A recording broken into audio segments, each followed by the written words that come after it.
എല്ലാവർക്കും നമസ്കാരം. മൗനരാഗം സീരിയലിൻ്റെ ഇന്നത്തെ ആ ഒരു സൂപ്പർ ഹിറ്റ് വിശേഷത്തിലേക്ക് എല്ലാ കൂട്ടുകാർക്കും സ്വാഗതം കേട്ടോ.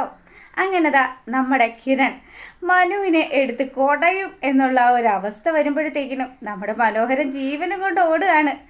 ഓടി ഓടി കിരണാണെങ്കിൽ പിന്നാലെ കൂടി.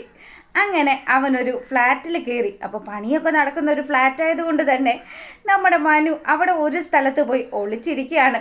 കിരൺ അവനെ പിന്നാലെ ചെന്നിട്ട് അവനെ പിടികൂടി. എടാ, നീ കള്ളത്തരം പറയരുത്, നിന്നോടൊക്കെ എത്ര പ്രാവശ്യം പറഞ്ഞത്, ഇനിയെങ്കിലും നിനക്ക് സത്യസന്ധമായിട്ട് ജീവിക്കാൻ മേലെന്നും ചോദിച്ചിട്ട് കിരൺ നമ്മുടെ മനുവിനെ എടുത്തിട്ട് അങ്ങ് അടിക്കാൻ തുടങ്ങി. അപ്പം മനു ആണെങ്കിലോ, എൻ്റെ പൊന്ന് കിരൺ സാറേ, ഇനി എന്നെ ഒന്നും ചെയ്യരുത്, എനിക്കൊരു അബദ്ധം പറ്റിപ്പോയതാ, നടന്നത് എന്താണെന്നുള്ളത് ഞാൻ സാറിനോട് തുറന്നു പറയാമെന്നും പറഞ്ഞ് നമ്മുടെ മനോഹരൻ നടന്ന കാര്യങ്ങളൊക്കെ വളരെ മനോഹരമായിട്ട് അവതരിപ്പിക്കുകയാണ്.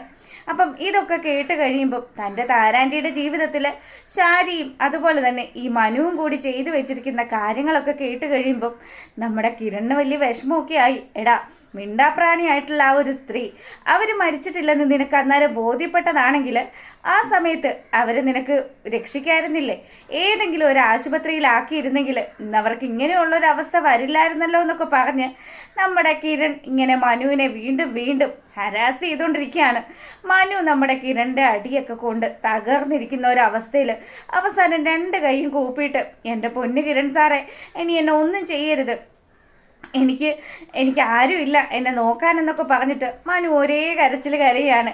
കിരണാണെങ്കിലോ ഈ സമയത്ത് മനുവിനോട് പറഞ്ഞു, ഇനിയെങ്കിലും നേരെ ചൊവ്വേ ജീവിക്ക്, ഇനി കാണാനുള്ളത് നിന്റെ അമ്മായിയമ്മയാണെന്നും പറഞ്ഞിട്ട് മനുവിൻ്റെ അടുത്ത് നിന്നും കിരൺ അവിടുന്ന് പോവാണ്. അങ്ങനെ കിരൺ നമ്മുടെ ശാരിയെ വിളിച്ചു. ശാരി ആൻറ്റി, എനിക്ക് നിങ്ങളൊന്ന് കാണണം, വളരെ അത്യാവശ്യമാണെന്നൊക്കെ പറഞ്ഞപ്പം ശാരിയാണെങ്കിലോ, മോനെ അത് ഞാനിച്ചിരി തിരക്കിലാണല്ലോ, എന്തായിരുന്നു നീ ഫോണിൽ കൂടെ പറഞ്ഞു എന്ന് പറഞ്ഞു. ആ, ഫോണിൽ കൂടെ പറയാനുള്ള കാര്യങ്ങളൊന്നും അല്ല, നിങ്ങളുടെ മരുമോന് കൊടുക്കേണ്ടുന്ന രീതിയിൽ തന്നെ ഞാൻ കൊടുത്തിട്ടുണ്ട്. എന്തായാലും അവന് കിട്ടേണ്ടത് കിട്ടിയത് കൊണ്ട് തന്നെ ഇനി ബാക്കിയുള്ളത് നിങ്ങൾക്ക് തരാമെന്ന് വിചാരിച്ചു. എൻ്റെ താരാൻ്റിയുടെ ജീവിതത്തിൽ നിങ്ങളാണ് പ്രശ്നങ്ങൾ ഉണ്ടാക്കിയതെന്ന് എനിക്ക് മനസ്സിലായെന്നും പറഞ്ഞ് നമ്മുടെ കിരൺ ശാരിയെ കാണുകയാണ്. അപ്പം ശാരിയാണെങ്കിൽ കിരൺ എന്ത് പറയും? കിരണിൻ്റെ അടുത്ത് പേടിച്ച് വിറച്ച് നിൽക്കുക നമ്മുടെ ശാരിക്ക് നല്ല പേടിയുണ്ടെന്ന് കിരണിനും മനസ്സിലായി. അങ്ങനെ ശാരി നടന്ന സംഭവങ്ങൾ, ഞാൻ അവളെ കൊല്ലണമെന്നൊന്നും വിചാരിച്ചതല്ല കിരണെ, അങ്ങനെ ഒരു കയ്യബദ്ധം പറ്റിപ്പോയതാണെന്നൊക്കെ പറഞ്ഞ് ശാരി കരഞ്ഞു വിളിച്ച് കിരണിനോട് മാപ്പ് ചോദിക്കുമ്പോഴത്തേക്കിനും, അതെ, നിങ്ങൾ എൻ്റെ ആൻറ്റിയായി പോയി, അല്ലായിരുന്നെങ്കിൽ നിങ്ങളെ ഞാൻ ശരിപ്പെടുത്തിയേനെന്ന് പറഞ്ഞു.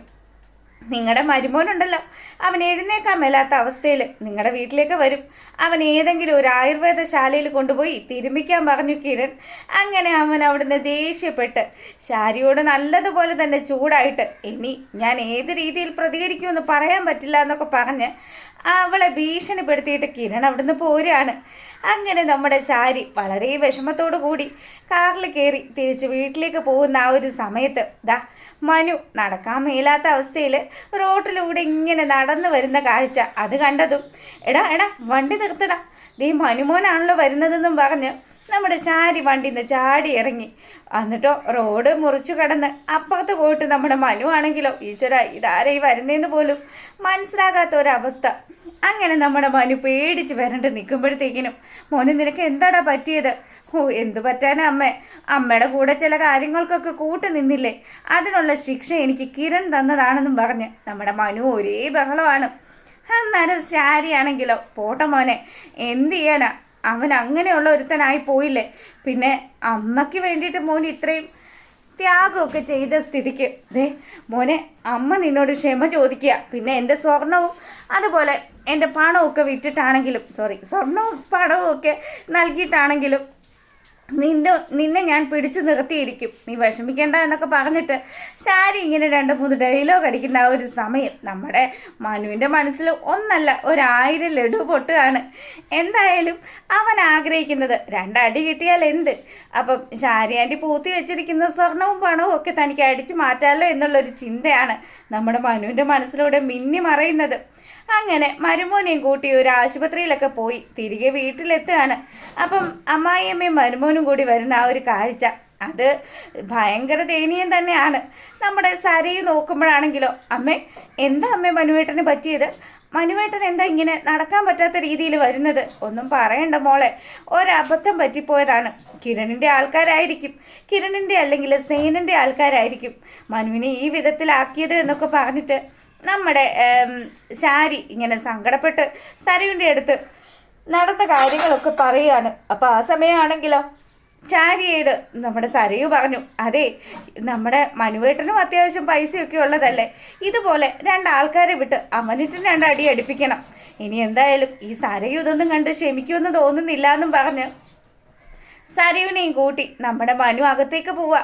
എൻ്റെ മോളെ നീ പതുക്കെയൊക്കെ വാ, നിന്റെ വയറ്റിലൊരു കുഞ്ഞുള്ളതല്ലേ എന്നൊക്കെ പറഞ്ഞിട്ട് മനു ആ സമയത്ത് കൂടി ഭയങ്കര സ്നേഹം പ്രകടിപ്പിക്കുമ്പം ശാരിയാണെങ്കിലോ കണ്ടില്ലേ എൻ്റെ മരുമോന് എൻ്റെ മോളെ ജീവനാണ്, എന്തായാലും ഇതുപോലെയുള്ളൊരു മരുമോനെ കിട്ടിയത് എൻ്റെ ഭാഗ്യം തന്നെയാണെന്നൊക്കെ പറഞ്ഞ് ഇവളിങ്ങനെ വളരെയധികം ഇമോഷണലായിട്ട് നിൽക്കുമ്പോഴത്തേക്കിനും അമ്മ കുറച്ച് ചൂടുവെള്ളം ഉണ്ടാക്ക്, ഞാൻ മനുവേട്ടൻ്റെ ദേഹത്തൊക്കെ കുറച്ച് ചൂട് പിടിക്കട്ടെ എന്നും പറഞ്ഞ് നമ്മുടെ സരയു അങ്ങനെ മനുവിൻ്റെ ശരീരത്ത് ചൂട് പിടിച്ചു കൊടുക്കുകയാണ്. മനുവേട്ടാ, നിങ്ങളിങ്ങനെ പഞ്ചഭാവമായി കഴിഞ്ഞാൽ ആൾക്കാർ നിങ്ങളെ ഇതുപോലെയൊക്കെ എടുത്ത് പെരുമാറും. എന്തായാലും ആരെങ്കിലും എന്തേലും ഒരു വിഷയം ഉണ്ടാക്കിയാൽ പെട്ടെന്ന് നിങ്ങൾ പ്രതികരിക്കണം, അല്ലാത്ത പക്ഷം അറിയാലോ അവരെല്ലാവരും എൻ്റെ പാവം മനുവേട്ടനെ ഈ അവസ്ഥയിലാക്കി കളയുമെന്നൊക്കെ പറഞ്ഞ് നമ്മുടെ സരയു ഭയങ്കര സങ്കടത്തിൽ സംസാരിക്കുക. ഇനിയുണ്ടല്ലോ മനുവേട്ട, ആ കല്യാണി എന്ന് പറയുന്ന പാഷാണം അത് അവളുടെ ഡൽഹിയിൽ നിന്ന് പുറപ്പെട്ടിട്ട് ഉണ്ടാവും.